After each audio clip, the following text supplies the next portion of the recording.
Why, hello there! It has been a while since I did a talking video, so here I am to do another one. This time I'm going to be answering a question that quite a few people have messaged me about, and I'm really sorry if I haven't got back to your message. I am planning on making videos to reply to a lot of frequently asked questions because I feel like it's a more permanent and easy to find way of answering them than just replying to everyone individually. So I am planning on making this into kind of like a series of frequently asked questions. So if you have any more questions, please don't hesitate to message me or leave them in the comments below, and I'll do my best to answer them. So the first one that we're going to talk about is workwear in Japan, or what I wear to work. So let's get into it. As always, I can only speak from my own experience, and my personal experience is as an English teacher in Japan in senior high schools. I do think that the number one best way to figure out what to wear in any job anywhere in the world is to just look at what your coworkers are wearing and try to copy them. In Japan especially, I would say try to look at coworkers in a similar age range to you because that does seem to make a difference. However, I do think there are some general rules that it's pretty safe to follow, so let's talk about those. First, let's talk about menswear because that is obviously the area that I have least experience in, and also I think it's the easier one of the two. So, from my observation, male teachers wear suit pants and a button-up shirt or t-shirt depending on the season, and a tie seems to be pretty optional except at formal events like graduation, so yeah, that seems to be pretty much it. I haven't really noticed any variations on that. Except you can also bring some sportswear to change into at school, which a lot of male teachers do. Okay, so that's pretty much menswear in a nutshell.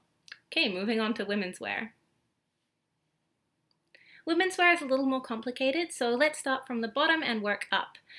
So shoes, pretty much anything is fine because you'll be wearing an indoor pair of shoes to each school that you go to.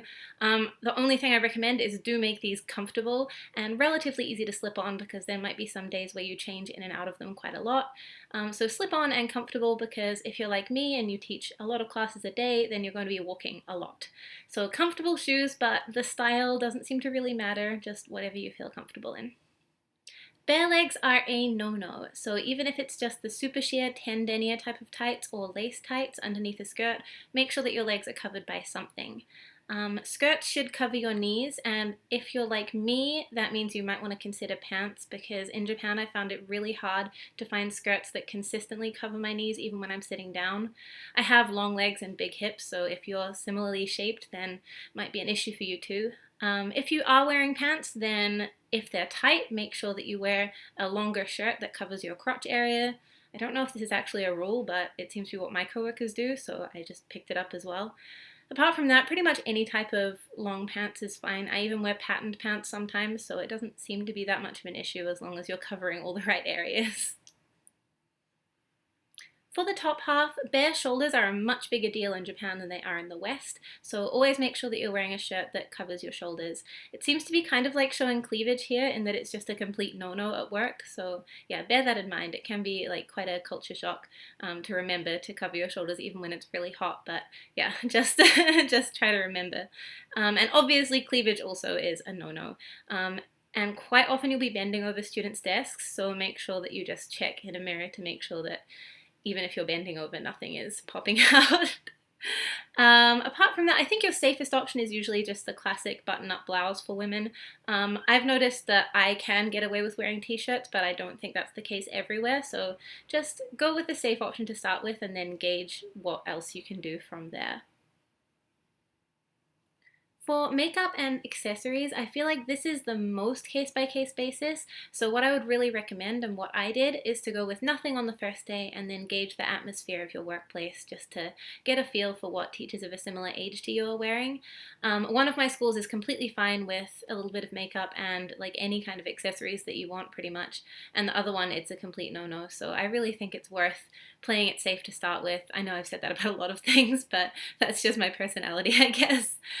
So play it safe on the first day and then go from there. The same thing applies to nail polish. Some places are fine with it and some really aren't. So it's going to be up to you to figure that one out for yourself. So even if your school is super casual, you will need some sort of suit type thing to wear to graduation and other formal ceremonies. I say suit type thing because it definitely doesn't have to be a full-on suit. I'm going to put in a picture of what I wore to graduation somewhere around here. and it's just a basic pair of black pants, a black blazer, and a shirt. It wasn't matching at all, so any kind of matching color blazer and skirt or pants is fine, and then just a nice shirt underneath is fine too. But you just need to have it on hand even if your school is super casual, so that you don't look out of place at formal ceremonies, because it doesn't feel good. Personally, I really like to have a work uniform of sorts, which is just a rotation of clothing that I wear each week. It makes it really easy for me to get ready in the mornings. So I will put in a few pictures around here of the types of things that I wear to work. Usually it's just pants and a button-up shirt and my tattoo covers, of course. The only thing that changes this is weather, and so in super hot weather I tend to wear an Aerism undershirt. Aerism is a line from Uniqlo that stops sweat marks from getting on your clothes and also just really helps to keep you cool, and it's like a godsend in summer. I love it so much.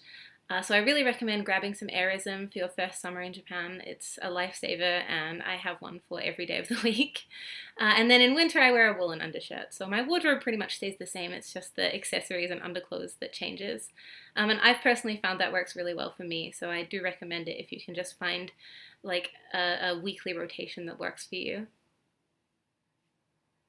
I think that's about it for this video. As I mentioned, I do intend on making more of these FAQ type videos, so if you have any more questions, please feel free to leave a comment or send me a message. Likewise, if you have any questions about workwear for English teachers in Japan, then please leave a comment and I'll do my best to answer. And apart from that, thank you very much for watching, and I'll talk to you later. Bye!